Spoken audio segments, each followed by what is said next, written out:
Assalamualaikum warahmatullahi wabarakatuh. Innal hamdalillah nahmaduhu wa nasta'inuhu wa nastaghfiruhu wa na'udzu billahi min syururi anfusina wa min sayyiati a'malina may yahdihillahu fala mudhillalah wa may yudlilhu fala hadiyalah.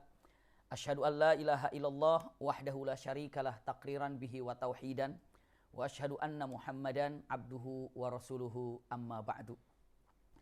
Allahumma la sahla illa ma ja'altahu sahla wa anta taj'alul hazna idza syi'ta sahla.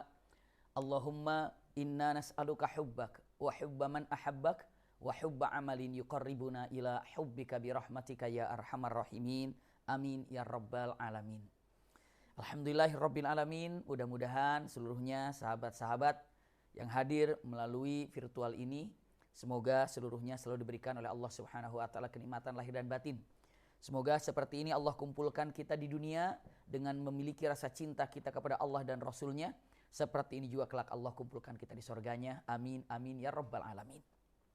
Mohon maaf atas takhir ataupun mundurnya acara jadwal kajian kita. Insya Allah tidak mengurangi rasa khidmat dan kenikmatan kita untuk mengikuti daripada sunnah-sunnah Rasul.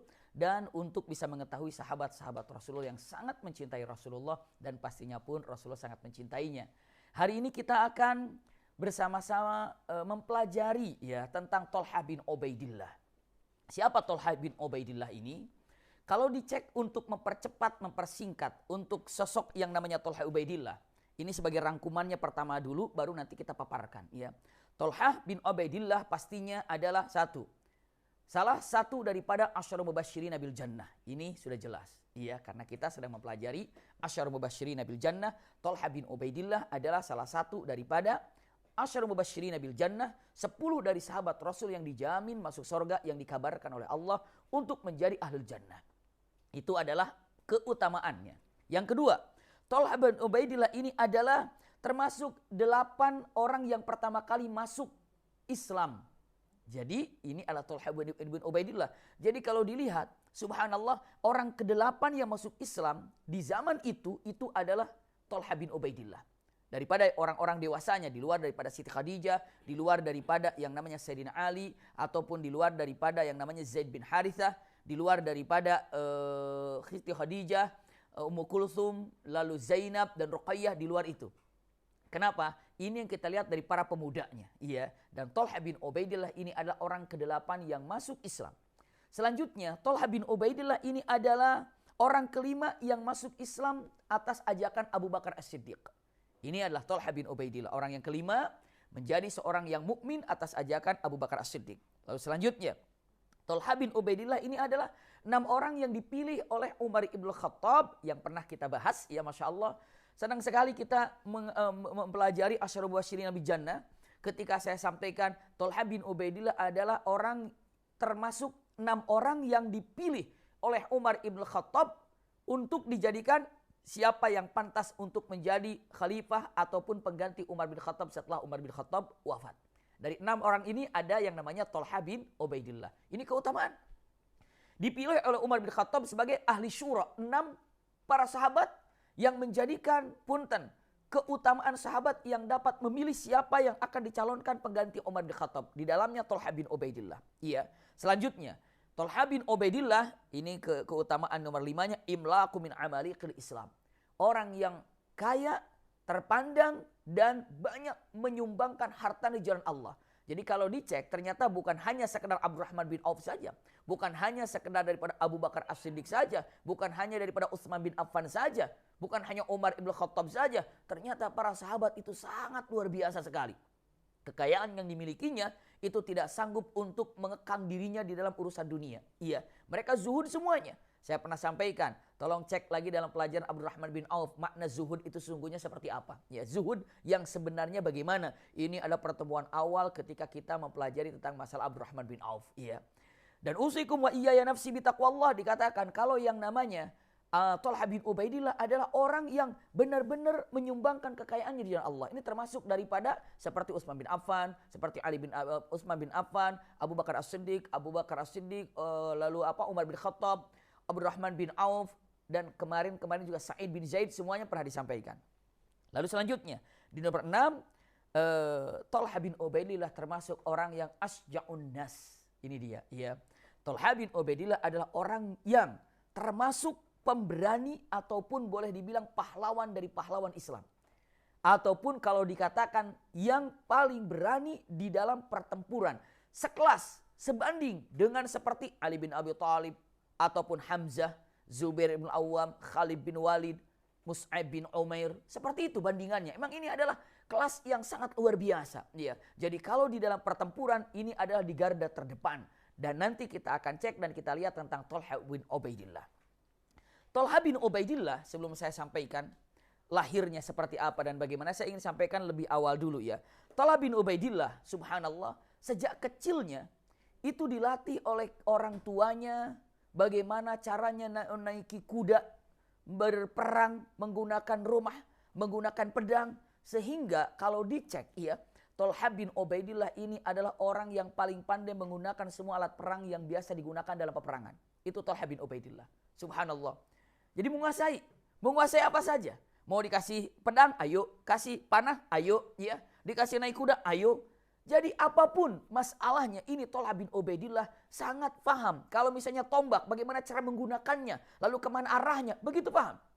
Kalau panah, kemana arahnya, seperti apa, itulah paham. Iya, makanya kalau main pedang, sangat paham bagaimana cara menggunakan pedangnya. Maka kalau dilihat Thalhah bin Ubaidillah adalah orang yang sangat pandai menggunakan alat perang apa saja yang saat itu digunakan. Itu Thalhah bin Ubaidillah. Nanti kita lihat bukti-buktinya apa ya. Jadi kadang-kadang kan ada orang dalam peperangan, oh ahlinya dalam pedang tapi tidak bisa dalam busur atau dalam panah. Ahlinya dalam panah tapi tidak bisa di dalam yang lainnya. Tapi Thalhah bin Ubaidillah apapun alat perang yang ada di depannya beliau bisa gunakan. Itulah dahsyatnya Thalhah bin Ubaidillah.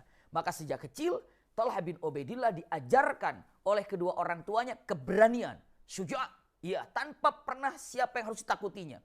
Maka keberanian Thalhah bin Ubaidillah nanti punten akan berada menjadi keberanian sebagai bentengnya muslimin muslimat di dalam beberapa peperangan. Ini Thalhah bin Ubaidillah.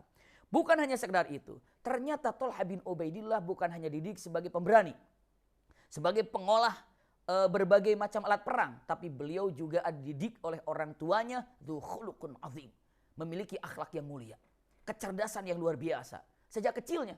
Maka kalau dicek ternyata Thalhah bin Ubaidillah sejak kecilnya, dari mulai kecil walaupun di zaman jahiliyah khamar berserakan, Thalhah bin Ubaidillah tidak pernah minum khamar sekecil apapun, setetes apapun. Kenapa? Karena memang Thalhah bin Ubaidillah didikan dari orang tuanya demikian. Zaman jahiliyah, iya zaman jahiliyah. Tapi jangan dikira zaman jahiliyah itu semuanya hancur, semuanya bobrok, semuanya tidak beradab. Banyak orang-orang yang mengikuti fitrahnya, ini buruk, tidak diminum. Seperti Abu Bakar As-Siddiq, apakah pernah minum khamar? Tidak. Utsman bin Affan, apakah pernah minum khamar? Tidak. Iya. Abu Bakar As-Siddiq, apakah pernah meminta kepada berhala? Tidak. Utsman bin Affan, apakah pernah minta kepada berhala? Tidak. Padahal di zaman jahiliyah pada waktu itu. Iya, makanya termasuk daripada Thalhah bin Ubaidillah sejak kecilnya didikan yang luar biasa dari orang tuanya, termasuk orang yang jujur, orang yang giat dan orang yang kokoh dalam pendiriannya. Sehingga Thalhah bin Ubaidillah menjadi pedagang yang sukses. Itulah daripada Thalhah bin Ubaidillah didikan dari orang tuanya seperti apa, dan akhirnya punten dengan kecerdasan yang dimiliki Thalhah bin Ubaidillah tidak pernah berakhlak buruk walaupun di sekelilingnya adalah zaman jahiliyah. Ini sebagai muqaddimahnya tentang punten Thalhah bin Ubaidillah. Subhanallah.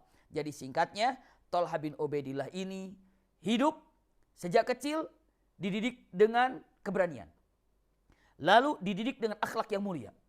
Kecerdasan daripada kedua orang tuanya, subhanallah, Thalhah bin Ubaidillah memahami mana yang buruk dan mana yang baik. Sehingga ketika menyembelih karena berhala, kan dulu itu menyembelih kambing atas nama berhala, menyembelih kambing atas nama Uzza, atas nama Lat, atas nama Yahud, atas nama Ya'uq, atas nama Nasr, itu berhala-berhala yang ada di sana. Tapi punten, Thalhah bin Ubaidillah sama sekali tidak pernah menyembelih sesuatu yang disembelih selain punten atas nama yang dikatakan nama Allah Subhanahu wa taala. Walaupun pada waktu itu dia dengan mengatakan kalimatnya yang jelas, Thalhah bin Ubaidillah tidak pernah menyembelih atas nama berhala. Iya. Apakah mereka mengenal Allah? Mereka mengenal Allah. Mereka mengenal Allah di zaman jahiliyah seperti yang pernah saya sampaikan di kisah Sa'id bin Zaid. Ulangi lagi. Ada beberapa orang yang saya sampaikan, beberapa orang yang tidak pernah memakan sembelihan atas nama berhala. Tolong dicek lagi di pelajaran yang kita terangkan pada waktu pelajaran sahabat Rasul Sa'id bin Zaid. Iya. Membuktikan pada waktu zaman jahiliyah itu ada orang yang mengenal Allah tapi tidak tahu caranya ibadah kepada Allah seperti apa. Lihat dibuktikan oleh Zaid bin Amr ibn Naufal, orang tua daripada Sa'id bin Zaid. Ya, mudah-mudahan sahabat-sahabat ahli surga semuanya masih mengingat pelajaran-pelajaran yang telah berlalu sehingga saya tidak perlu mengulang lagi. Sudah cukup menjelaskan apa yang disampaikan karena akan terus teringat dari pelajaran-pelajaran ke belakang. Saya lanjutkan, subhanallah. Iya. Talha bin Ubaidillah yang ingin saya sampaikan selanjutnya, Talha bin Ubaidillah lahir di kota Mekah. Iya. Makanya orang Mekah kalau bahasa Badunya Mekkawi. Kalau dikatakan kamu orang mana? Mekkawi. Mekkawi itu orang Mekah asli. Kalau sekarang disebutnya apa? Maki. Iya. Maki itu orang Mekah asli. Anak saya namanya Maki. Lahirnya di kota Mekah. Ini ada di sini samping. Lagi ikut kajian. Alhamdulillah. Ya. Iya, lanjut kita kajiannya. Jadi dengan mengatakan, jadi kalau dikatakan Maki itu orang Mekah asli. Maki, ya. Usikum wa iyaya nafsi bitaqwallah. Nah punten, Talha bin Ubaidillah ini adalah asli orang Mekah. Bahkan turunan Quraisy. Dari seluruh bangsa Arab yang terindah, yang terbaik. Punten, secara keturunan itu adalah Quraisy. Ini terbukti.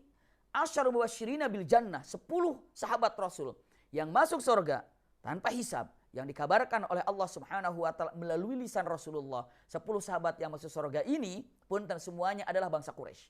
Semuanya adalah bangsa Quraisy. Subhanallah. Itu dia. Dan Talha bin Ubaidillah ini, subhanallah, ada satu gelar yang sangat luar biasa. Rasulullah SAW mengatakan, syahidun minas syuhada. Orang yang mati syahid daripada para syuhada yang ada. Jadi maksudnya tergolong orang yang wafat dengan mendapat gelar mati syahid. Tapi yang paling uniknya, ini punten, Rasulullah mengatakan gini, man ahabba ayyandura ila syahidin yamshi ala wajhil ardi falyandur ila hadha. Siapa saja yang ingin melihat seseorang yang mati syahid, tapi jadi sudah mati syahid. Jadi orang ini sudah mati syahid, iya, tapi masih hidup di dunia dan masih jalan-jalan di dunia, itu orangnya. Itu orangnya. Jadi punten-punten, orang sudah dikategorikan mati syahid, tapi masih ada di dunia. Subhanallah, siapa itu? Talha bin Ubaidillah, ya Rabb. Jadi ini gelarnya. Sampai Rasulullah SAW mengatakan, punten, ini adalah orang yang sudah mati syahid, tapi masih ada di dunia, masih jalan. Kenapa dikatakan orang sudah mati syahid? Kenapa? Maksudnya pahalanya sudah pasti, dia itu sudah mendapatkan pahala mati syahid. Kenapa? Kita cek dan kita lihat di sini. Talha bin Ubaidillah. Iya. Sebelum saya jauh melangkah tentang Talha bin Ubaidillah, saya sampaikan terlebih dahulu. Talha bin Ubaidillah ini lahir 25 tahun setelah tahun gajah. Berarti kalau Rasulullah lahir Rasulullah lahir pada tahun gajah, berarti Talha bin Ubaidillah lahirnya 25 tahun setelah tahun gajah. Dan punten, Talha bin Ubaidillah bersama dengan Rasulullah terpautnya usianya 25 tahun. Ini perbedaannya. Iya, jadi kita tahu Abu Bakar lahir 2 tahun setelah Rasulullah dilahirkan. Umar bin Khattab 6 tahun setelah tahun gajah. Dulu begitu. Iya, disebutnya tahun-tahun demikian. Selanjutnya, Talha bin Ubaidillah, iya, Talha bin Ubaidillah ini punten. Kalau dicek dan dilihat hijrah ke kota Madinahnya itu di usia 36 tahun. Dan wafat di usia 64 tahun. Ini secara singkatnya saya sampaikan. Ya, umur daripada Talha bin Ubaidillah. Saya lanjutkan. Talha bin Ubaidillah adalah orang yang ikut hijrah ke kota Madinah Al-Munawwarah. Masya Allah. Iya. Jadi pastinya dia mendapatkan pahala hijrah yang langsung dari kota Mekah itu ke kota Madinah. Tidak mampir dulu ke Habasyah. Seperti yang pernah saya sampaikan di pertemuan yang lalu. Beberapa sahabat yang ada. Seperti Abu Ubaidah bin Jarrah. Mampir ke Habasyah lalu berangkat ke mana? Ke Madinah. Tapi kalau Talha bin Ubaidillah hijrahnya Makkah langsung ke Madinah. Subhanallah. Dilanjutkan lagi. Talha bin Ubaidillah ini Masya Allah, saking cintanya kepada Rasul SAW, putranya itu ada yang namanya Muhammad. Putra daripada Talha bin Ubaidillah yang sangat terkenal. Itu ada yang namanya Muhammad dan ahli ibadah. Sampai terkenal dengan Muhammad As-Sajjad. Iya, Muhammad As-Sajjad ataupun Muhammad As-Sajjad itu artinya adalah Muhammad yang selalu bersujud pada Allah Subhanahu wa taala. Subhanallah. Saya lanjutkan. Thalhah bin Ubaidillah seperti yang kita ketahui masuk Islam punten karena ajakan Abu Bakar As-Siddiq. Bagaimana kisahnya? Sebenarnya begini. Bagaimana Thalhah bin Ubaidillah sehingga dalam hatinya ada keinginan untuk masuk Islam. Saat itu Thalhah bin Ubaidillah, usikum wa iyaya nafsi bitaqwallah, sedang berdagang ke Syam. Karena memang Thalhah bin Ubaidillah itu adalah pedagang sangat luar biasa, berdagang di negeri Syam. Saat berdagang di negeri Syam, ketemulah dengan rahib atau ruhban atau boleh dibilang ulamanya Nasrani. Dan berbicara dengan mengatakan, saya lihat kalian itu kafilah dari Arab. Lalu Thalhah mengatakan, iya kami bangsa Arab. Dari mana Arabnya? Kami dari Quraisy. Quraisy berarti kamu dari Mekah? Iya. Yang ada Ka'bah? Iya. Demi Allah. Ini kata rahib ini. Saya melihat dan saya tahu zamannya saat ini telah datang seorang nabi. Dan itu adalah nabi akhir zaman yang telah disampaikan oleh Isa bin Maryam. Bahwa nabi itu telah hadir di kota Mekah. Maka adrikuhu. Adriku artinya cepat dekati dia. Dekatkan dia, dekatkan kamu dengan dia. Dan semoga kamu bisa menjadi temannya. Cepat dukung dia, dekat dengan dia. Karena saya tahu ini adalah zamannya nabi. Baliklah, segeralah untuk datang ke kota Mekah, ke kampung halamanmu. Subhanallah. Thalhah bin Ubaidillah memang sangat resah melihat kota Mekah dengan keadaan yang ada, terutama punten-punten di mana-mana yang namanya rentenir menyebar. Bukan hanya sekedar itu, tapi khamar menyebar. Lalu apalagi penyembahan-penyembahan kesyirikan menyebar. Dari fitrah yang dimilikinya, rasa-rasanya ini adalah sesuatu kekacauan yang ada. Begitu dikabarkan akan datang bahwa ini zamannya kehadiran Nabi, maka Thalhah bin Ubaidillah tanpa ragu cepat ambil arah kudanya atau untanya menuju kota Mekah. Padahal sedang berdagang. Dulu kalau berdagang itu tidak sehari 2 hari, 6 bulan, 7 bulan baru kembali. Karena perjalanan cukup jauh. Iya. Usikum wa iyaya nafsi bitaqwallah. Begitu sampai ke kota Mekah Al-Mukarramah, beliau ini tidak langsung menceritakan mencari Muhammad mana atau siapa yang menjadi nabi, tidak. Begitu sampai dia diam-diam karena kecerdasan dan kepintarannya. Maka Thalhah bin Ubaidillah ini adalah sangat tahu orang yang terhormat, orang yang benar-benar dapat dipercaya dan orang yang baik akhlaknya, sifatnya ternyata Abu Bakar. Maka datanglah ke Abu Bakar As-Siddiq. Usikum wa iyaya nafsi bitaqwallah. Masya Allah, datang ke Abu Bakar As-Siddiq. Begitu sampai ke Abu Bakar As-Siddiq, karena Thalhah dan Abu Bakar As-Siddiq, Masya Allah, sifatnya sangat luar biasa. Akhlaknya pun sangat luar biasa. Baiknya, kalau berdagang, ini sangat terkenal. Rasulullah SAW pernah bersabda ini, memuji diantaranya kepada Thalhah bin Ubaidillah, pujian kepada Abdurrahman bin Auf, dengan mengatakan, Rahimallahu rajulan, rahimallahu abdan, samhan idha ba'a, samhan idha ishtara. Iya. Allah sangat mencintai seorang hamba yang apabila saat membeli dengan ramah tamah. Saat menjual dengan ramah tamah. Maksudnya apa? Dengan baik, dengan akhlak yang mulia. Dan ini Abu Bakar sifat begitu. Thalhah bin Ubaidillah juga sifatnya demikian. Maka datanglah Thalhah bin Ubaidillah mengatakan, wahai Abu Bakar, saya ingin bertanya kepadamu, apakah ada kabar yang baru di kota Mekah ini? Apakah ada sesuatu yang baru di kota Mekah ini? Abu Bakar bertanya, maksudmu Nabi? Karena Abu Bakar sudah masuk duluan, masuk Islam. Iya. Kenapa? Karena Abu Bakar dengan Thalhah bin Ubaidillah itu adalah teman yang cukup baik. Bukan hanya teman yang cukup baik. Kenapa? Punten usikum wa iyaya nafsi bitaqwallah. Kita ini akan punya teman apabila kita ini cocok dengan dia. Kalau tidak cocok berarti kita tidak akan pernah menjadi teman baik. Nah, kenapa kita ada kecocokan dengan teman itu? Karena sifat kita, akhlak kita, tasamuh kita, saling mengerti kita sama dengan teman itu. Makanya kalau seandainya kita ingin tahu teman itu siapa, yang pernah saya sampaikan di pertemuan lalu, jika ingin tahu siapa teman kita, punten, ingin tahu teman kita itu bagaimana sifatnya, maka punten, jangan tanya kepada dia, tanya sama temannya lagi, siapa? Kita ingin tahu orang itu bagaimana sifatnya ya, nggak usah tanya fulan teman sifat kamu bagaimana, nggak usah. Lihat temannya sama siapa bergaulnya, itulah sifat yang ada. Maka usikum wa iyaya nafsi bitaqwallah. Ini temannya demikian datang. Wahai Abu Bakar, saya ingin bertanya kepadamu, apakah ada sesuatu yang baru yang terjadi di kota Mekah? Abu Bakar langsung mengatakan kalimatnya, seorang nabi maksudnya. Langsung, benar. Apakah tahu kabar itu? Lalu mengatakan, aku sudah ikut nabi itu. Siapa itu? Di mana itu? Aku ingin ikut. Maka Abu Bakar mengatakan, dengan menyebutkannya, kamu ingin tahu, dia adalah Muhammad Rasul sallallahu alaihi wasallam. Dia adalah Muhammad. Tanpa ragu Thalhah bin Ubaidillah ketika diajak oleh Abu Bakar tentang keislaman, lalu dipaparkan sedikit saja oleh Abu Bakar As-Siddiq, lalu langsung yang namanya Thalhah bin Ubaidillah tanpa ragu mengatakan, asyhadu an la ilaha illallah wa asyhadu anna Muhammadan abduhu wa rasuluh. Dijumpakan dengan Rasulullah, maka punten saat Thalhah bin Ubaidillah masuk Islam, Rasulullah sangat gembira sekali. Sangat gembira sekali. Kenapa? Ini termasuk pemuda yang cerdas, pemuda yang pintar, pemuda yang punya kekuatan, pemuda yang benar-benar diharapkan untuk masa yang akan datang. Ini Thalhah bin Ubaidillah. Subhanallah. Inilah masuk Islamnya Thalhah bin Ubaidillah. Kenapa? Karena usikum wa iyaya nafsi bitaqwallah. Thalhah bin Ubaidillah ini adalah seseorang yang benar-benar apabila dia berbicara, lurus bicaranya dan penuh dengan namanya ya, dengan apa? Dengan kalimatnya tadi samhan. Samhan itu dengan berseri-seri, dengan baik, dengan penuh keyakinan, seperti itulah.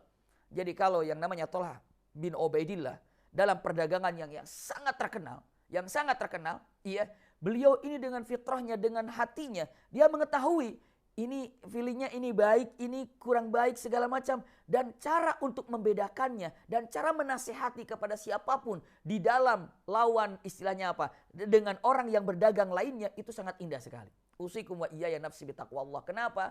Karena Thalhah bin Ubaidillah itu sangat yakin kalau kebaikan itu akan dipertemukan dengan yang baik-baik. Itulah Thalhah bin Ubaidillah. Iya, saya teringat satu kisah yang sangat luar biasa. Saya mampir kepada Thalhah bin Ubaidillah ini. Mungkin bisa memberikan inspirasi kepada kita. Orang baik ketemu orang baik. Iya. Saat itu orang baik ini sedang berada di negeri orang, ataupun di negeri bukan negerinya, bukan di daerahnya. Kehabisan bekal. Lalu jumpa dengan orang yang baik pula. Dan ini ada seseorang yang sangat baik dan ketemulah ruh mujannadah. Orang baik ketemu orang baik itu gak perlu lama-lama kenalan. Kenapa? Karena udah ketahuan. Karena ruhnya itu sudah disatukan oleh Allah Subhanahu wa taala sebelum jasadnya jumpa. Coba aja cek teman-teman, sahabat-sahabat ahli sorga semuanya. Coba tolong cek. Kalau para ulama dan ulama begitu jumpa, itu seperti hanya udah temenan lama gitu ya. Sudah teman bertahun-tahun gitu. Padahal baru jumpa hari itu saja. Itu sudah mesranya luar biasa. Ngobrolnya sudah sana sini. Kalau bahasa Amerikanya tuh uplak gitu ngobrolnya tuh ya. Uplak itu wah ngobrolnya indah sekali kesana kemari gitu ya. Itu sering terjadi. Punten begitu ditanya dengan mengatakan kalimatnya, sudah berapa lama kenal sama beliau? Udah lama kenal sama beliau. Terus kapan jumpa? Ini jumpa pertama kali.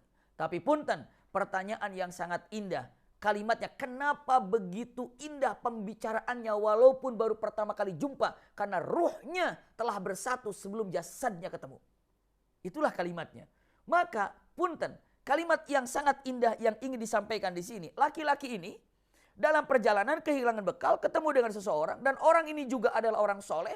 Ruhnya itu sudah berdekatan walaupun jasadnya baru jumpa. Dikatakan, Fulan, mohon maaf aku kehabisan bekal. Kalau boleh aku pinjam uang.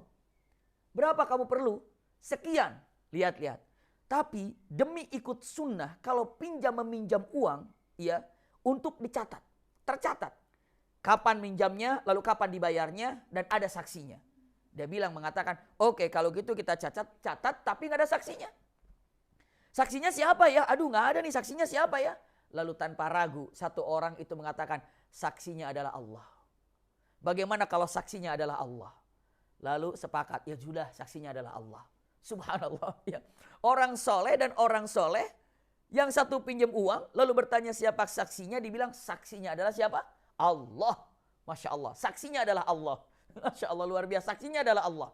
Sepakat. Tapi saya akan bayar kira-kira 6 bulan berikutnya, tunggu di dermaga ini. Baik, pulang. Udah, berbisa tuh. Cerita 6 bulan berikutnya, sahabat yang dari kampung ini sudah menunggu di dermaga. Ini kapan datang? Alhamdulillah ini sudah waktunya tiba nih, nunggu nih kapan temannya akan datang yang baru kali itu tuh jumpa dan baru kali itu mungkin akan datang membayar utangnya. Ternyata teman yang satunya lagi dia di ujung sana nunggu kapal nggak kunjung datang, nunggu kapal nggak ada. Akhirnya hari itu dia nggak bisa berangkat. Padahal di ujung sana sudah menunggu temannya. Apa dia bilang? Ya Rabb, saya takut dikatakan saya tidak menepati janji. Padahal kapal tidak ada. Di sana sudah nunggu teman saya kemana ya. nggak datang-datang. Padahal hari ini adalah janji yang akan diberikan uang bayarannya atau pinjamannya. Ya Rabb, mungkin dia sakit atau mungkin dia lupa. Dia nunggu dari pagi, zuhur, asar, nunggu. Ini pun nunggu, nggak ada kapal yang lewat. Akhirnya subhanallah, dia katakan, ya Rabb, kami saat itu saling ataupun kami minjam uang kepadanya. Dan saat itu tidak ada saksi dalam peminjaman ini. Tapi kami sepakat kalau saksinya adalah Engkau ya Allah. Maka Engkau yang menjadi saksi dalam pinjam-meminjam uang ini, harta ini. Dan saya janji hari ini untuk mengembalikan uang ini. Dan Engkau sebagai saksinya.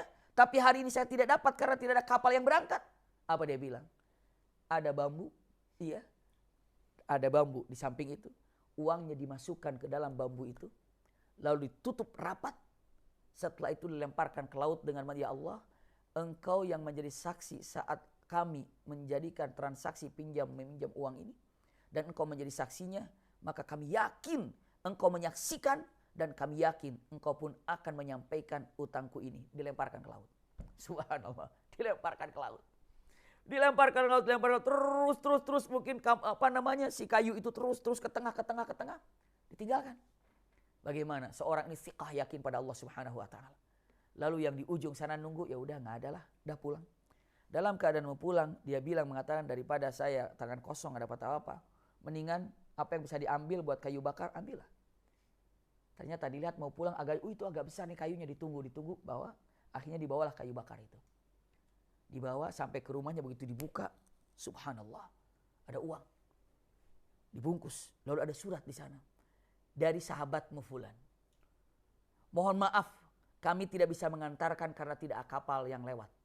Tapi saya yakin, karena Allah sebagai saksi tentang kita berdua, maka uang ini semoga sampai ke tanganmu. Terima kasih. Fulan, sahabatmu. Masya Allah, sujud syukur, pegang, selesai uangnya dibawa. Setelah beberapa bulan berikutnya, laki-laki ini datanglah dengan membawa uang yang sama untuk bayar utang. Takut uang tidak sampai. Begitu sampai, Assalamualaikum, waalaikumsalam, biasa berpelukan. Setelah itu dengan mengatakan, maaf, aku terlambat bayar hutang. Karena waktu itu kapal tidak ada. Ini saya sudah siapkan uangnya. Lalu orang itu menjawab mengatakan, bukankah engkau telah membayar dengan memasukkan ke dalam bambu? Sampai kepadamu? Sampai. Allahu Akbar. Bayangkan, yang satu ingin bayar, yang satu jujur. Coba kalau nggak jujur, oh iya pantas waktu saya nunggu tuh nggak datang itu. Kamu kan menjadi 2 kali double kan? Ini orang soleh ketemu orang soleh nggak ada masalah. Subhanallah. Jadi punten, wajarlah orang kenapa ya Abu Bakar itu ketika sahabat ini baru datang ke kota Mekah, nanyanya ke Abu Bakar. Utsman bin Affan datang ke kota Mekah mendengar tentang kenabian, nanya ke Abu Bakar. Begitu kan? Iya. Abu Ubaidah bin Jarrah nanya ke Abu Bakar. Lalu apa sekarang? Thalha bin Ubaidillah nanyanya ke Abu Bakar. Kenapa? Ya Abu Bakar As-Siddiq. Bagaimana sosok Abu Bakar ini ternyata menjadi tempat orang bertanya. Kenapa? Karena tahu akhlak dan sifatnya Abu Bakar As-Siddiq. Kecerdasannya luar biasanya. Masya Allah. Jadi Thalha bin Ubaidillah tanpa ragu langsung bertanya kepada Abu Bakar As-Siddiq. Dan Abu Bakar As-Siddiq langsung mengatakan, maksudmu tentang kenabian? Iya, itu adalah Muhammad dan aku telah beriman kepadanya. Dan dia mengatakan 2 kalimat syahadat atas saran ajakan Abu Bakar As-Siddiq. Dan setelah itu, Masya Allah, Thalha bin Ubaidillah menjadi bentengnya daripada punten syiar atau syariat Islam yang sangat gagah dan sangat luar biasa. Kita lanjutkan. Iya. Abu Bakar As-Siddiq mengajak Thalha bin Ubaidillah menjadi seorang yang mukmin. Allahu Akbar. Iya. Selanjutnya, yang paling luar biasa, Thalha bin Ubaidillah terkenal itu di dalam perang yang disebut dengan perang Uhud. Masya Allah. Thalha bin Ubaidillah semua perang ikut. Semua peperangan ikut bersama Rasulullah. Hanya perang Badar yang tidak ikut. Kenapa tidak ikut dalam perang Badar? Karena saat itu Thalha bin Ubaidillah sedang mendapatkan tugas dari Rasulullah SAW untuk mengikuti, membuntuti pasukan ataupun kafilah Abu Sufyan. Saya tidak perlu mengulangi lagi tentang kafilah ini. Bisa sahabat-sahabat ikut di dalam perang Badar yang pernah saya sampaikan di Sirah Nabawiyah bersama Live Movement. Mungkin bisa ada filenya atau bagaimana, silakan bisa dihubungi saja. Mudah-mudahan bisa mendapatkan kisah di dalam perang Badar ini seperti apa yang terjadi. Nah, salah satu untuk jasus itu memata-matai yang namanya pasukan Abu Sufyan itu adalah Thalhah bin Ubaidillah. Maka concern untuk memata-matai daripada pasukan ataupun kafilah Abu Sufyan, ternyata Rasulullah berangkat kemana? Ke Badar. Dan terjadi perang Badar, Thalhah bin Ubaidillah tidak ikut di dalam perang Badar. Namun, Thalhah bin Ubaidillah ketika di dalam perang Uhud, Masya Allah, simak baik-baik tentang kalimat yang ingin disampaikan Thalhah bin Ubaidillah di dalam perang Uhud. Usikum wa iyaya nafsi bitaqwallah. Memang semuanya kalau membicarakan tentang Thalhah bin Ubaidillah itu mengkerucutnya pasti kepada Uhud. Masuknya ke Uhud seperti itu. Kenapa? Karena yang namanya Thalhah bin Ubaidillah itu adalah bintangnya Uhud. Masya Allah. Iya. Thalhah bin Ubaidillah ini adalah seseorang yang sangat luar biasa memegang daripada royah keindahan di dalam perang Uhud. Usikum wa iyaya nafsi bitaqwallah. Simak baik-baik di dalam masalah perang Uhud ini. Dalam perang Uhud, awal mulanya untuk singkat saya sampaikan, karena walau bagaimanapun perang Uhud ini adalah Abu Bakar As-Siddiq mengatakan kata-katanya, Uhud milik Thalhah. Subhanallah. Padahal Abu Bakar As-Siddiq adalah orang yang paling dekat dengan Rasulullah. Orang yang sangat berani melawan musuh. Orang yang benar-benar selalu mendampingi Rasulullah sampai ketika hijrah pun. Tapi saat dalam perang Uhud, Abu Bakar mengatakan kata-kata yang sangat luar biasa. Anda ingin tahu perang Uhud? Semuanya milik Thalhah. Masya Allah. Jadi kalau dikatakan siapa yang berperan sangat indah, sangat tinggi peranan di dalam perang Uhud, jawabannya Thalhah bin Ubaidillah. Thalhah, Masya Allah. Simak baik-baik tentang masalah Thalhah ini. Usikum wa iyaya nafsi bitaqwallah. Thalhah bin Ubaidillah untuk menanggapi perang Uhud.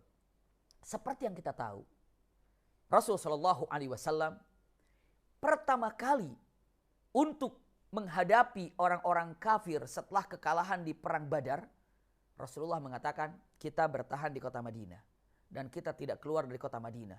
Namun orang-orang mutahamisin, orang-orang muda, termasuk Thalhah bin Ubaidillah, karena bedanya sama Rasulullah aja 25 tahun terpautnya, iya. Maka kata-kata Thalhah bin Ubaidillah dan beberapa sahabat yang lainnya dengan mengatakan, ya Rasulullah, apabila kami tetap berada di kota Mekah, kita dikatakan penakut. Iya, kita bahkan penakut. Maka alangkah baiknya kita keluar. Maka akhirnya Rasulullah SAW memutuskan untuk keluar.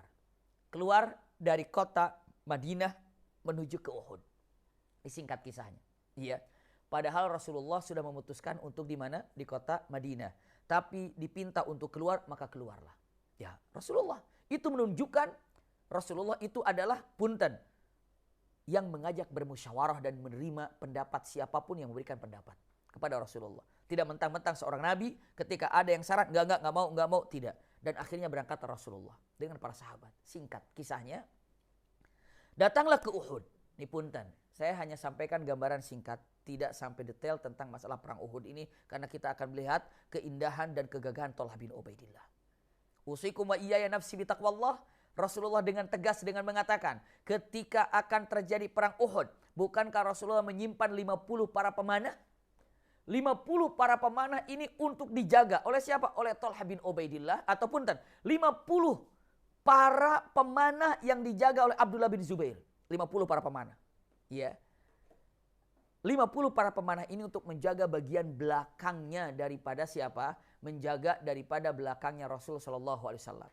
Intinya, ayahanda bunda, dalam peperangan ini, saya gambarkan, ini adalah pertempuran di mana Rasulullah bersama orang-orang kafir. Di sini pertempuran. Di belakangnya ada Jabal Rumat, ya. Jabal Rumat. Dan di depan sini ada Gunung Uhud. Mungkin ayahanda bunda bisa membayangkan bagaimana Gunung Uhud ini. Mudah-mudahan yang belum pernah melihat Gunung Uhud, Allah mudahkan untuk segera datang ke kota Madinah Munawwarah. Kabarnya yang saya dapatkan mudah-mudahan November ini sudah dibuka untuk orang Indonesia untuk bisa melaksanakan umrah. Amin ya rabbal alamin. Wallahu a'lam. Mudah-mudahan iya.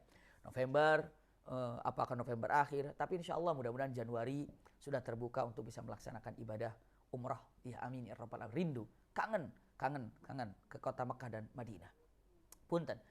Uhud ini Masya Allah gunung yang indah. dan gunung yang ada di sorga itu gunung Uhud. Dan tidak ada khilaf ulama, tidak ada perbedaan pendapat para ulama tentang gunung Uhud yang ada di sorga. Kalau misalnya gunung yang ada di sorga nanti ada Jabal Tursina, ya, Jabal Nur, Jabal Thur, itu masih para ulama khilafiyah, enggak yang ini mah, enggak yang ini mah, enggak. Tapi kalau untuk gunung Uhud, para ulama sepakat bahwa gunung Uhud ini adalah gunung yang akan Anda lihat di sorga. Masya Allah. Makanya kalau ngelihat gunung Uhud tuh rasanya gimana gitu, betah, adem. Memang itu adalah gunung yang disepakati para ulama. Dalam hadisnya memang itu adalah gunung yang ada di sorga. Nah, gunung itu membentang panjang, ya. Nah, ini untuk menjaga orang-orang jangan sampai datang dari belakang. Punten, singkat kisah. Begitu para sahabat ini sudah bisa mengalahkan orang-orang kafir, dan orang kafir sudah mulai mundur dan dikejar oleh orang-orang yang beriman karena dia kalah gitu kan. Akhirnya mereka sudah lari, ya udah nggak usah dikejar. Lalu punten, apa yang dilakukan oleh orang mukmin saat itu? Orang mukmin saat itu udah selesai perang, ya, hanya tinggal mengumpulkan ghanimah, dan beberapa sahabat sudah menyimpan apa? Sudah menyimpan apa ya? Sudah menyimpan pedangnya. Pedangnya sudah dimasukkan, pedangnya sudah disimpan karena udah tuntas. Perang itu sudah kelihatan udah selesai. Udah tuntas. Sudah tidak ada peperangan lagi. Usikum wa iyaya nafsi bitaqwallah. Di atas ini adalah penjaga ataupun yang namanya pemanah. Jadi pemanah. Padahal Rasulullah sudah begini. Rasulullah sudah bilang begini kepada pemanah ini. Wahai para pemanah yang 50. Jika kalian melihat kami kalah, melihat kami nanti terseret, melihat kami nanti ini terpukul, maka kalian jangan bantu kami. Jangan turun. Dan jangan juga apabila kalian melihat kami menang, kalian pun jangan turun sebelum ada perintah. Intinya tidak bergerak dari gunung ini sebelum ada perintah dari kami untuk turun. Itu intinya Rasulullah katakan. Iya. Intinya Rasulullah katakan tidak turun sebelum ada perintah dariku untuk turun. Apapun yang terjadi, itulah intinya daripada nasihat Rasulullah kepada pemanah itu. Tapi apa yang terjadi? Saat para pemanah ngelihat orang-orang yang sudah menyimpan pedangnya dan sudah selesai perangnya, mengumpulkan ghanimah, turun. Yang tinggal di sana kurang dari 10, paling banyak 9. Bahkan beberapa riwayat hanya tinggal 3. Dari situlah punten mulai Khalid bin Walid yang saat itu dalam keadaan kafir, ya, dalam keadaan tidak beriman saat itu, maka dia dengan cerdas memutar arahkan dari belakang, lalu masuklah dari belakang dari gunung ini masuk dari sini masuk, dan orang yang kafir tadi berlari ini kembali lagi, dan jadilah umat muslimin saat itu berada di tengah. Itulah keadaannya sampai kejadiannya. Usikum wa iyaya nafsi bitaqwallah. Sampai kejadiannya mulailah kejadian yang sangat mengerikan ini, bahkan punten harus disampaikan, saat itu banyak yang terjadi. Maksudnya apa? Saat itu apa yang terjadi? Saat itu usikum wa iyaya nafsi bitaqwallah. Saat itu banyak orang yang membunuh sahabatnya. Karena apa? Karena bingung. Mukmin membunuh mukmin. Kenapa? Karena saat itu faudah, kesulitan. Ini diserang, ini diserang. Punten usikum wa iyaya nafsi bitaqwallah. Dan terjadi sahabat ini saat itu dalam pas waktu keadaan seperti itu dalam kesulitan, apalagi Rasulullah SAW diserang oleh yang pernah saya sampaikan di pertemuan kemarin, Ibn Abi Qami'ah. Iya, Ibn Abi Qami'ah. Ibn Abi Qami'ah ini yang menghantam Rasulullah sambil mengatakan ana Ibn Abi Qami'ah, khudh ana Ibn Abi Qami'ah, kepada Rasulullah. Ambil ini pukulanku, aku adalah Ibn Abi Qami'ah. Rasul bilang akmakallah, semoga Allah hancurkan kamu. Setelah memukul Rasulullah, setelah perang Uhud selesai, doa Rasulullah itu dikabulkan. Ibn Abi Qami'ah itu sedang menggembala, lalu kambing-kambingnya naik ke atas bukit, naik ke atas gunung.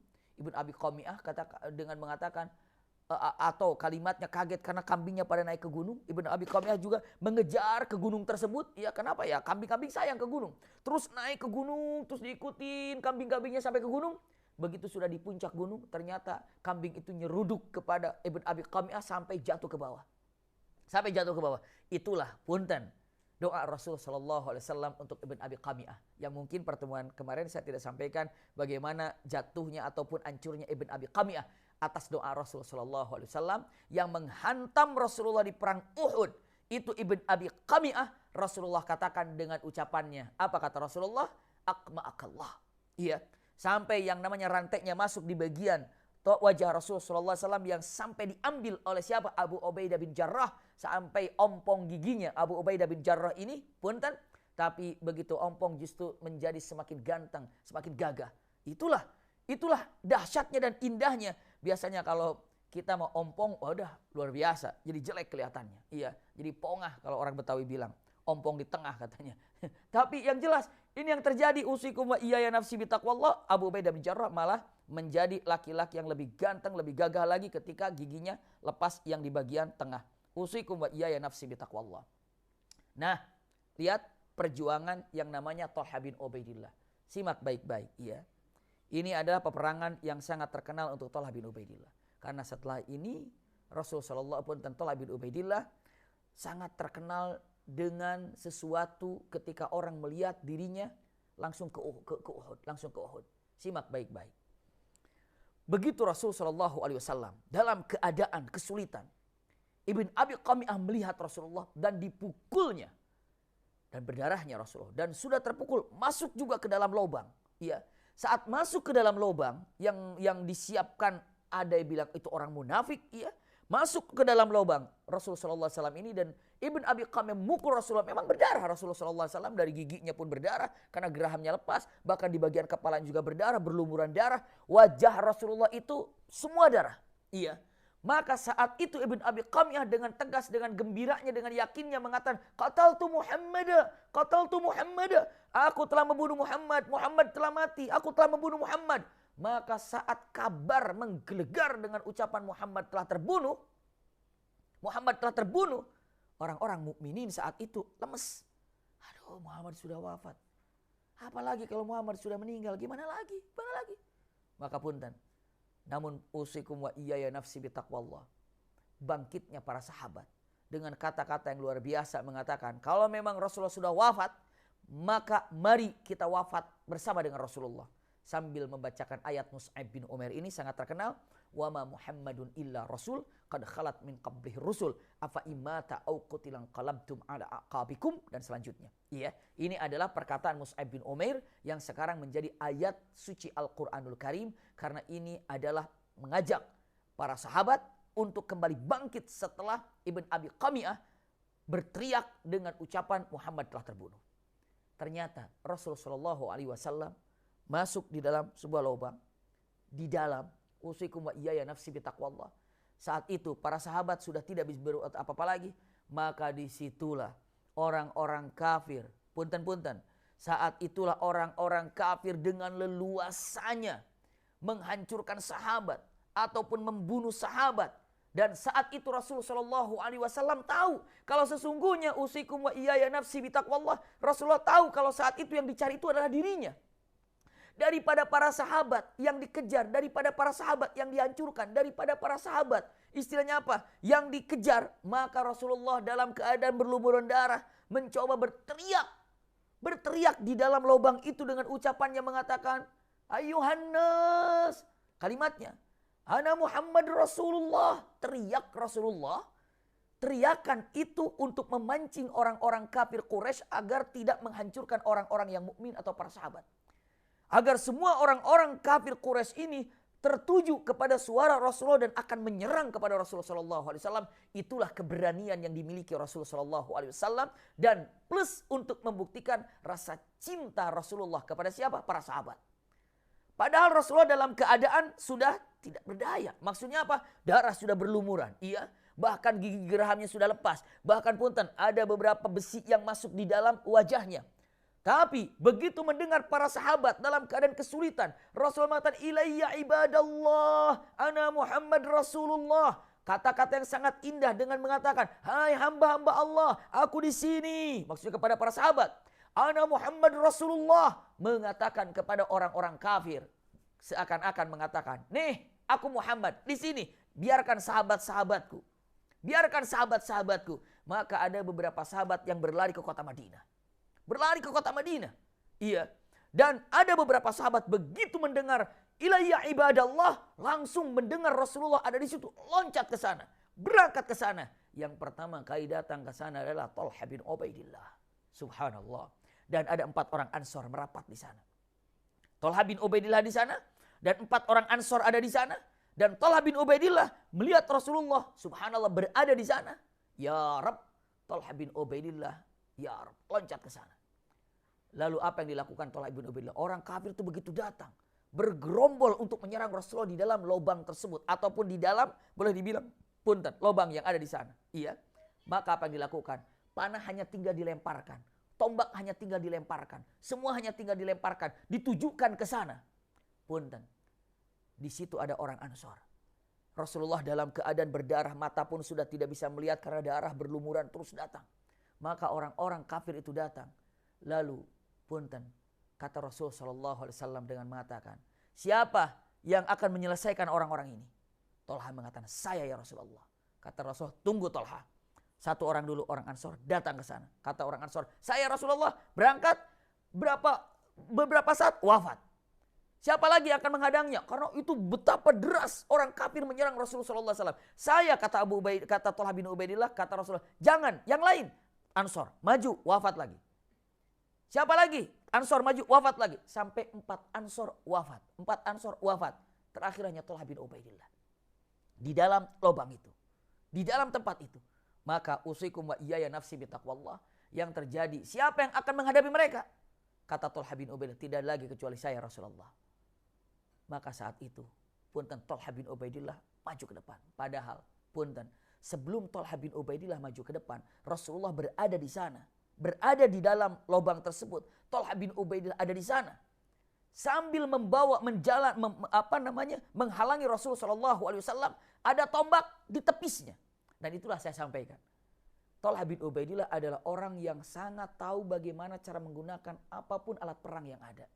Jadi begitu ada orang melemparkan dengan busurnya, tahu kira-kira busur itu arahnya kemana. Maka begitu ada busur, tepis dengan pedangnya.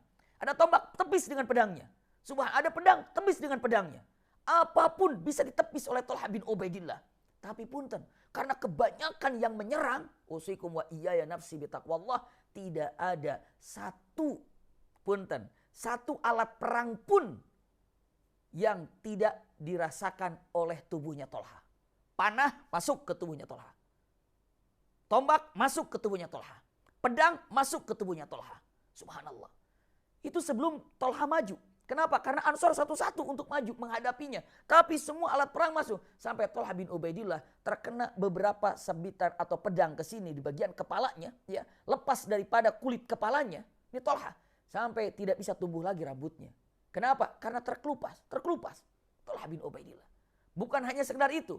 Begitu ada pedang yang mau masuk, ditahan oleh tangannya. Ataupun begitu ada pedang, ditahan dengan tangannya. Sampai putus 3 jarinya. Talha bin Ubaidillah. Subhanallah. Kenapa? Ini untuk menghalangi Rasulullah. Bagaimana? Tahan, putus. Iya. Begitu ada lagi, tombak, tahan dengan tangannya. Maka tangan kirinya habislah dan sudah tidak bisa bergerak lagi. Maslul itu lumpuh. Tidak bisa. Bahkan Talha bin Ubaidillah nggak ada lagi yang bergerak. Apa yang dilakukannya? Usikum wa iyaya nafsi bitaqwallah. Dalam kesulitan apa yang bisa untuk menahan senjata yang akan datang ke hadapan Rasulullah, Talha menggunakan tubuhnya untuk menghalangi senjata itu. Sampai dia mengatakan, nahri duna nahrika ya Rasulullah. Raqabati duna raqabatika ya Rasulullah. Subhanallah. Tubuhku sebelum tubuhmu ya Rasulullah. Tenggorokanku sebelum tenggorokanmu ya Rasulullah. Nyawaku sebelum nyawamu ya Rasulullah. Itulah yang menjadikan pahlawan terindah di dalam perang Uhud ini. Itu orang Ansor yang 4 itu sudah selesai. Wafat. Dalam keadaan terluka. Dalam keadaan yang sangat menyulitkan. Talha bin Ubaidillah hanya bisa memegang dengan satu pedang saja. Kaki ini sudah kena.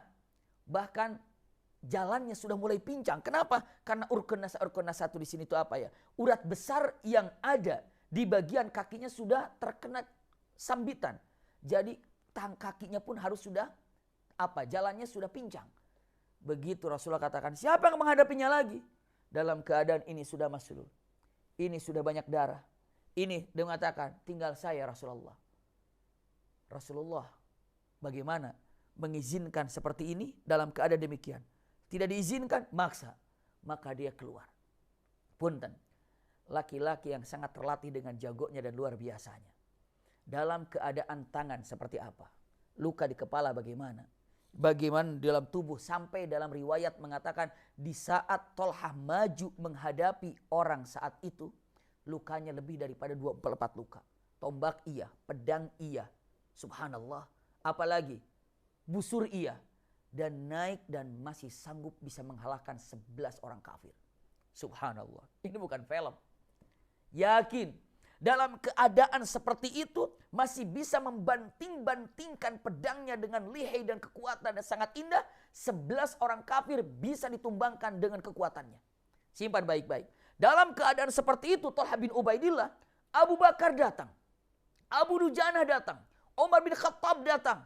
Punten, ini pahlawan-pahlawan yang ada. Tapi di depan sudah siapa? Udah Tolhah bin Ubaidillah. Begitu Abu Bakar datang, begitu Umar bin Khattab datang, apa kata Abu Bakar, kata Umar bin Khattab, kata Rasul sallallahu alaihi wasallam mengatakan, kalimatnya, akhukum, akhukum, ya da'anni. Kalimatnya, tinggalkan aku, yang penting saudaramu, saudaramu, jaga saudaramu, jaga saudaramu, tinggalkan aku, enggak apa-apa, tinggalkan aku. Maksudnya apa? Rasulullah mengatakan, jangan pedulikan aku, tapi pedulikan Tolhah. Itu Tolhah di sana, itu Tolhah di sana. Subhanallah. Rasulullah, bayangkan, dalam keadaan seperti ini masih mengatakan Tolhah, Tolhah, Tolhah. Subhanallah. Jangan pikirkan aku berangkat, Tolhah, Tolhah, Tolhah. Maka langsung Abu Bakar dan Umar bin Khattab mengejar Tolhah bin Ubaidillah dalam keadaan yang sangat dalam keadaan luka parah, lusuh, lebih daripada 24 luka yang ada dalam tubuhnya, tapi masih memegang daripada pedang yang ada. Dan begitu Umar datang, Abu Bakar datang radhiyallahu anhum jami'an, barulah mereka itu kembali punten sedikit mundur karena ada 2 jago yang luar biasa. Abu Dujanah pun datang. Lalu apalagi seorang wanita yang sangat luar biasa yang pernah saya sampaikan dalam sirah Nabawiyah, siapa namanya? Nusaibah pun hadir di situ. Usikum wa iyaya nafsi bitaqwallah. Datang di sana lagi Abu Ubaidah bin Jarrah, datang lagi di sana sahabat Rasulullah SAW, Sa'ad bin Abi Waqqas berkumpul. Semuanya mengelilinginya dan mulailah agak renggang. Siapa? Tolhah bin Ubaidillah. Lalu apa yang dilakukan Tolhah bin Ubaidillah? Tolhah bin Ubaidillah cepat kembali mundur. Kembali mundur. Kenapa? Karena musuh sudah dihadapinya. Kemana coba mundurnya? Langsung masuk ke tempat Rasulullah SAW. Ke lubang yang ada di mana Rasulullah ada di dalamnya. Untuk apa? Untuk menaikkan Rasulullah ke atas. Bagaimana caranya? Digendongnya Rasulullah SAW. Karena Rasulullah juga sudah sangat parah. Iya. Diangkatnya Rasulullah. Untuk apa? Untuk naik karena lubangnya cukup tinggi. Dan didorong dengan tangan kanannya yang saat itu pun punten sudah beberapa kali dengan benturan pedang dinaikkan ke atas. Sudah dinaikkan ke atas, subhanallah, sudah berada di atas. Apa yang dilakukan? Panah terus datang, terus datang, terus datang. Dan Tolhah bin Ubaidillah, Allahu Akbar, dalam keadaan seperti itu pun tetap menepis pedang dengan tangannya, panah dengan tangannya. Bahkan Rasulullah mendengar ketika ada panah yang kena tangannya karena memang sengaja. Mau menghadapi roh, ditahan, kena. Punten, Tolhah mengatakan, his itu mungkin bahasa kita, aduh gitu ya. His, aduh gitu. Maka apa kata Rasulullah mengatakan? Saya sarankan alangkah baiknya engkau jangan mengatakan aduh. Katakan subhanallah atau Allahu Akbar, zikir atau bismillah.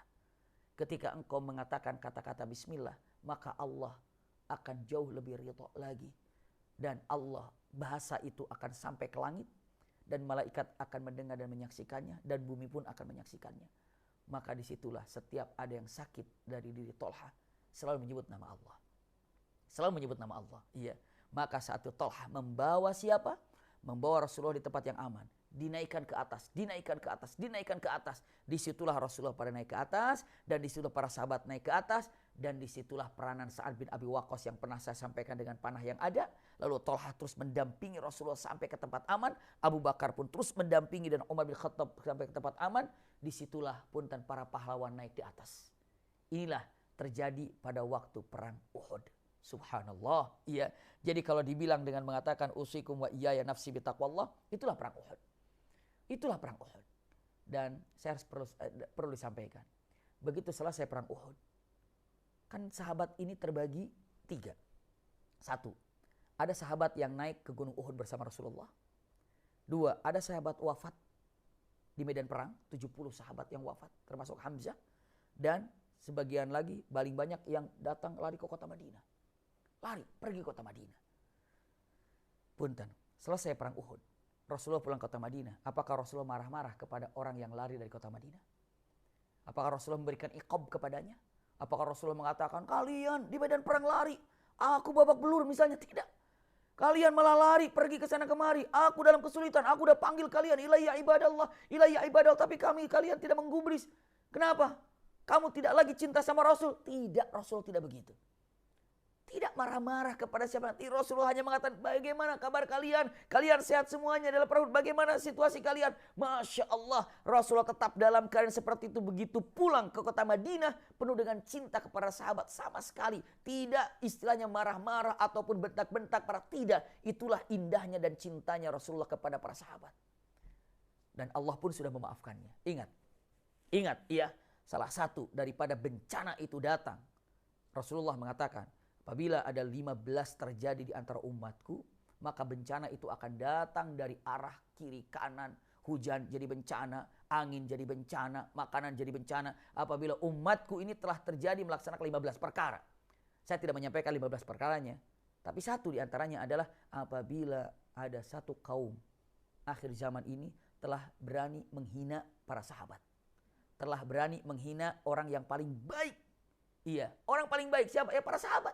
Sekarang kan banyak sangat gampang sekali menghina para sahabat. Iya. Oh itu ini. Sampai mengatakan apa para sahabat lari dari perang Uhud. Punten. Siapa Anda? Siapa kita? Para sahabat yang waktu lari ke perang Uhud langsung Allah yang telah memaafkannya. Allah yang telah memaafkannya. Iya. Coba kalau seandainya dalam firman Allah Subhanahu wa taala sangat jelas sekali dalam surah Ali Imran. Dalam surah Ali Imran Rasulullah Al-Qur'an mengatakan a'udzubillahi minasyaitonir rajim wa laqad shadaqakumullahu wa'dah. Iya. Idh tahussunahum biiznihi hatta idza fashiltum wa tanaza'tum fil amri wa asaitum mim ba'di ma arakum ma tuhibbun. Iya, lalu berkatakan punten di sini ada kata-kata di sini punten saya di sini. Minkum mayyuridu dunya wa minkum mayyuridul akhirah. Tsumma sarafakum anhum liyabtaliyakum wa laqad afa ankum. Ini kata-katanya. Wa laqad afa ankum. Saat itu kalian berlari dari medan perang. Iya, karena kesalahan kalian sendiri. Kenapa? Karena tidak patuh pada Rasulullah SAW. Lalu kalian berlari. Iya, tapi yang lari ke kota Madinah, laqad afa ankum. Kata Allah Subhanahu wa taala, wa laqad afa ankum. Kami telah memaafkan kalian. Allah saja sudah memaafkan. Jangan pernah mencibir, menghina para sahabat. Salah satu daripada bencana itu akan timbul dan akan terus bertubi-tubi ketika banyak orang tidak menghargai para sahabat. Mudah-mudahan dengan kita mempelajari para sahabat ini bisa semakin dapat menghargai siapa itu sahabat. Siapa itu Thalhah bin Ubaidillah. Bagaimana perjuangannya pada Rasulullah. Bagaimana cintanya pada Rasulullah. Sampai namanya saja disebut tadi siapa?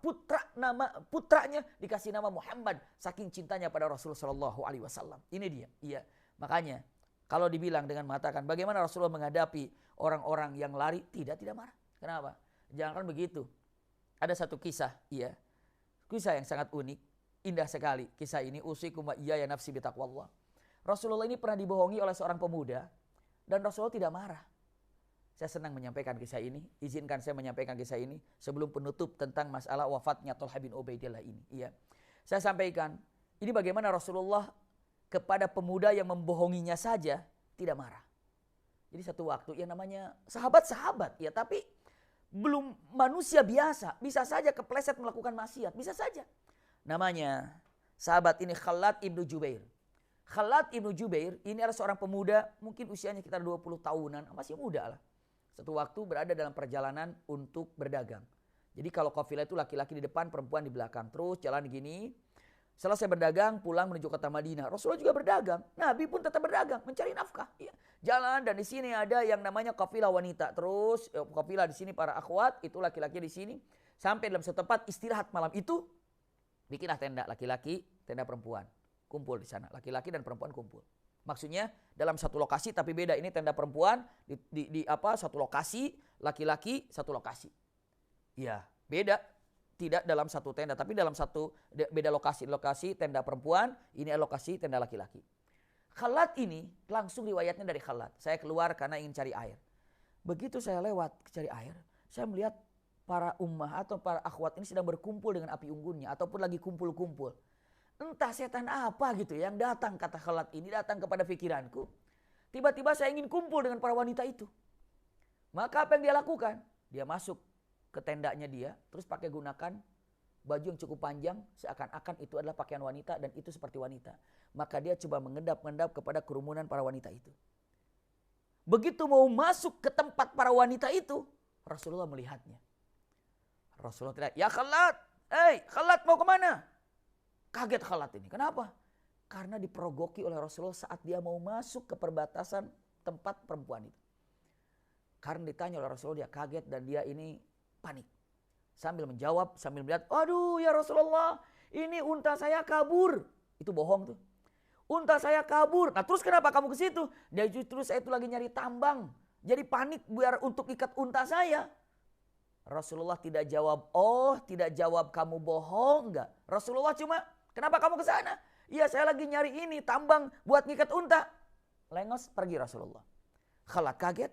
Kata Khalad dengan mengatakan, waduh, kata Khalad, pasti ini Rasulullah tahu nih, pasti tahu nih. Rasulullah tahu kalau saya bohong ini. Subhanallah. Iya. Pergi. Siapa yang pergi? Khalad ini keluar dan beliau dengan mengatakan, Rasulullah pasti tahu kalau saya bohong. Besok gimana lah kalau saya jumpa dengan Rasulullah? Pasti beliau marah. Bagaimana caranya? Subhanallah, bingung. Jujur enggak. Besoknya pagi-pagi siap berangkat. Tiba-tiba mau berangkat sudfah. Tanpa disengaja ketemu dengan Rasulullah. Rasulullah sambil nanya sambil senyum. Khalad, bagaimana unta yang kabur itu? Kaget, dijawab. Udah ketangkap, bohong kedua kali. Udah ketemu ya Rasulullah, bohong 2 kali jadinya. Mau jujur juga gak enak. Dia bilang cuma ketawa aja Khalad, pergi. Karena Khalad tahu, Rasulullah pasti tahu kalau dirinya bohong. Ya bagaimana Jibril pasti kasih tahu, Rasulullah tinggal nggak usah susah-susah, tinggal nanya, ya Jibril dia bohong apa enggak, Rasul kasih tahu. Lihat dalam surat At-Tahrim yang pernah saya sampaikan, man amba'aka hadza qala nabba'ani al-alimul khabir. Iya, lihat peristiwa-peristiwa yang lainnya kalau Rasulullah kalau mau bertanya apa yang sebenarnya tinggal tanya kepada Jibril alaihissalam. Saat itu Khalad ketika ditanya, Khalad bagaimana unta yang kabur itu? Udah ketemu? Ketawa, enggak dijawab. Tapi kata Khalad, daripada nanti ketemu lagi ditanya tentang unta, saya kabur duluan aja lah. Maka dia berangkat kota Madinah duluan. Begitu sampai ke kota Madinah duluan, beliau langsung dengan mengatakan, saya nggak mau ketemu Rasulullah. Beberapa bulan ini siapa tahu nanti Rasulullah lupa. Kalau Rasulullah udah lupa kan nggak bakal nanya unta lagi, udah selesai. Maka apa yang dilakukan oleh Khalad? Khalad ini menghindari jumpa dengan Rasulullah karena takut ditanya oleh Rasulullah tentang masalah urusan unta yang kabur. Pemuda. Maka apa yang dilakukan oleh Khalad? Sholatnya di Masjid Quba, tidak di Masjid Nabawi. Rasulullah cari, mana Khalad ini nggak ada di sini sholatnya. Oh, Rasulullah tahu menghindar dari saya nih. Tapi yang namanya Khalad rindu juga sama Rasulullah, rindu juga ke Masjid Nabawi. Gimana ya? Udah, yang penting saya sholat di Masjid Nabawi aja dulu lah, nggak ketemu Rasulullah. Masuk ke Masjid Nabawi, dia ngintip, nggak ada Rasulullah. Wah, pas nih Rasulullah tidak ada nih. Langsung sholat. Begitu masuk ke Masjid Nabawi dia sholat. Allahu Akbar. Karena rindu sama Masjid Nabawi dia sholat. Allahu Akbar, sholat sunnah. Begitu dia Allahu Akbar, Rasulullah muncul. Kata Khalad, musibah ini ada Rasulullah ini. Ya udahlah, saya panjangin sholatnya lah. Biar nanti Rasulullah juga lama nunggu saya biarin. Kalau saya sholatnya panjang kan beliau juga kesel nanti. Ternyata Rasulullah duduk di samping Khalad. Duduk di samping saya ini. Kata Khalad, nggak apa-apa, duduk silahkan ya Rasulullah, aku panjangin sholatnya, ntar juga bosen duduk di situ. Kata Khalad, demi Allah saya ini hampir rakaat pertama Al-Baqarah itu selesai. Sunnah itu. Biarin aja, biar kesel Rasulullah nunggu. Rakaat selesai pertama ini, rakaat kedua Allahu Akbar. Belum pergi Rasulullah. Kata Khalad, mau panjangin lagi, 2 ayat langsung sekaligus, panjang nggak apa-apa. Rasulullah bilang. Begitu Khalad berdiri, kata Rasulullah bilang ini, ya Khalad, tawil ma tutawil ana ma'ak. Subhanallah. Khalad, mau panjang gak panjang sholatmu, pokoknya aku nungguin di sinilah. Terserah mau dipanjangin, mau 1 jam, 2 jam, terserah, pokoknya aku tunggu di sini. Kata Khalad, musibah, ya udah saya pendekin aja sholatnya. Selesai sholat, Assalamualaikum warahmatullahi wabarakatuh. Baru Khalad ini datang ke hadapan Rasulullah dan dia mengatakan, Assalamualaikum ya Rasulullah. Kata Rasulullah, Waalaikumsalam ya Khalad. Khalad, unta yang kabur tuh gimana nasibnya? Masih nanya unta. Unta yang kabur tuh gimana nasibnya? Rasulullah nanya sambil senyum. Lalu Khalad mengatakan sambil malu, "Ya Rasulullah," kata Khalad, "demi Allah, tidak pernah ada unta yang kabur seperti halnya tidak pernah ada cintaku kabur kepadamu. Ataupun aku tetap mencintaimu, cinta ini tidak pernah kabur untuk tetap mencintaimu." Masya Allah. Jadi punten, itu ada bahasa yang luar biasa. Unta tidak pernah kabur seperti halnya cintaku pun tidak pernah kabur, selalu untukmu. Masya Allah. Lalu Khalad mengatakan, punten Rasulullah kepada Khalad dengan mengatakan, udah tahu dibohongi nih. Apa kata Rasulullah? Rahimakallah, rahimakallah, rahimakallah. Semoga Allah menyayangimu, semoga Allah menyayangimu, semoga Allah menyayangimu. Lihat Rasulullah kepada orang yang membohonginya saja. Tidak langsung, kamu gak tahu, aku Nabi. Aku bisa tahu dari Jibril loh. Kamu lebih dosa lagi kalau bohongi Nabi. Aku tuh pimpinan kamu. Tidak Rasulullah. Setelah dirinya tahu kalau Khalad itu sadar salah, udah gak usah diperpanjang. Malah kasih doa, rahimakallah, rahimakallah, rahimakallah. Bisa gak kita doa sama orang yang telah menzalimi kita? Iya, misalnya ada orang menzalimi, kita temu rahimakallah, jangan gitu, nanti dia bilang katanya saya menzalimi kamu. Tapi yang jelas dengan matan, kalau ada orang yang menzalimi kita atau bagaimana, dia setelah mengakuinya gak usah dibalas, tapi kata rahimakallah, rahimakallah, rahimakallah. Jadi punten, Rasulullah selesai perang Uhud sama sekali gak pernah apa? Gak pernah marah, bentak sana, bentak sini, tidak. Malah punten Rasulullah sangat mengkhawatirkan para sahabatnya. Usikum wa iyaya nafsi bitaqwallah. Ingin tahu lebih lanjut tentang perang Uhud ini, lihat di dalam perang Hamra'ul Asad. Iya, kisah selanjutnya, ayahanda bunda, teman-teman, ahli jalinah semuanya, cek di Hamra'ul Asad, perang Hamra'ul Asad. Saya percepat untuk tentang punten Thalhah bin Ubaidillah ini. Usikum wa iyaya nafsi bitaqwallah. Thalhah bin Ubaidillah, iya. Subhanallah, Thalhah bin Ubaidillah setelah perang Uhud sekalipun, jalannya pincang, ininya pun tidak bisa sempurna jalannya, tak tangannya. Lalu kalau dibuka pecinya, memang ini sudah bisa tidak tumbuh lagi rambutnya. Kenapa? Itu adalah jejak perang Uhud. Masya Allah. Dan itu akan kelak menjadi saksi di akhirat tentang kesetiaan Thalhah bin Ubaidillah kepada Rasulullah SAW. Mungkin di antara manusia saat ini hanya ada mungkin atharus sujud gitu ya. Ataupun ada bekas apa dan apa. Tapi ini bekas perang. Dan nanti akan punten bersaksi di hadapan Allah Subhanahu wa ta'ala. Makanya Abu Bakar As-Siddiq mengatakan, Anda ingin tahu perang Uhud? Semuanya milik Thalhah. Semuanya milik Thalhah. Dan punten, wafatnya Thalhah bin Ubaidillah, ini sebagai ikhtitam yang ingin saya sampaikan. Ya. Wafatnya Thalhah bin Ubaidillah, ini adalah ketika Thalhah bin Ubaidillah di dalam Ma'rikatul Jamal.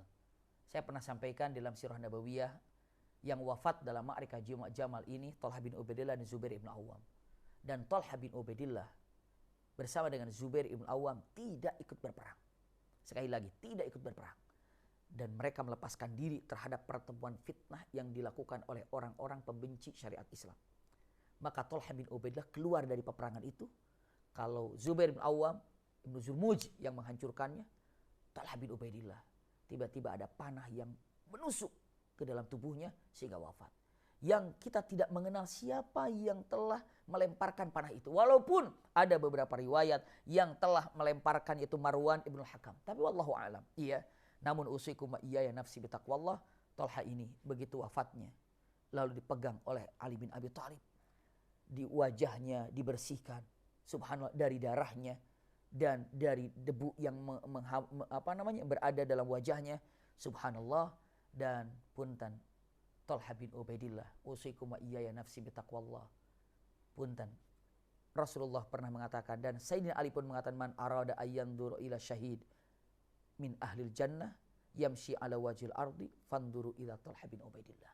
Ini perkataan Rasulullah. Dan sekarang berada di mana? Di pelukan siapa? Ali bin Abi Thalib. Jadi Thalhah bin Ubaidillah wafat dalam peperangan Jamal, tapi beliau tidak ikut berperang karena tahu ini adalah fitnah yang sangat besar. Tapi Thalhah bin Ubaidillah ada panah yang menusuknya sehingga dia wafat. Dan punten, saat itulah Ali bin Abi Thalib sangat sedih sekali. Dan walaupun baru wafat di situ, tapi punten, sebenarnya saat perang Uhud beliau sudah mendapatkan gelar mati syahid. Iya, kenapa? Hak beliau untuk mendapatkan mati syahid. Sampai Rasulullah SAW ketika melihat Tolha dengan berlumuran darah terus mendampingi Rasulullah. Rasulullah hanya jawab mata, wajabat, wajabat, wajabat. Wajib surga baginya, wajib surga baginya, wajib bagi surga baginya. Begitulah tentang kisah Tolha bin Ubaidillah. Masya Allah.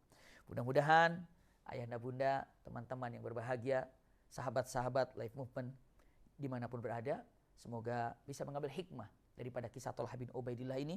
InsyaAllah semuanya kelak akan dikumpulkan bersama Tolha bin Ubaidillah dan para sahabat yang lainnya bersamaan dengan Rasul SAW. InsyaAllah yang akan datang kita akan mempelajari tentang sejarah Al-Quran. Kenapa? Karena kita sekarang megang Al-Quran, baca Quran, tapi kita tidak tahu sejarah Quran itu sampai sekarang dimushafkan itu seperti apa. Siapa yang menyusun Al-Quran, siapa yang memberikan nama-nama surat Al-Quran, bagaimana kok Quran itu bisa dibukukan, seperti apa sejarahnya. Insya Allah kita akan mempelajari tentang sejarah Al-Quran, dimulai dengan satu pertanyaan, apa itu Al-Quran? Apa itu Al-Quran? Kalau hanya Quran itu firman Allah, saya kasih nilai.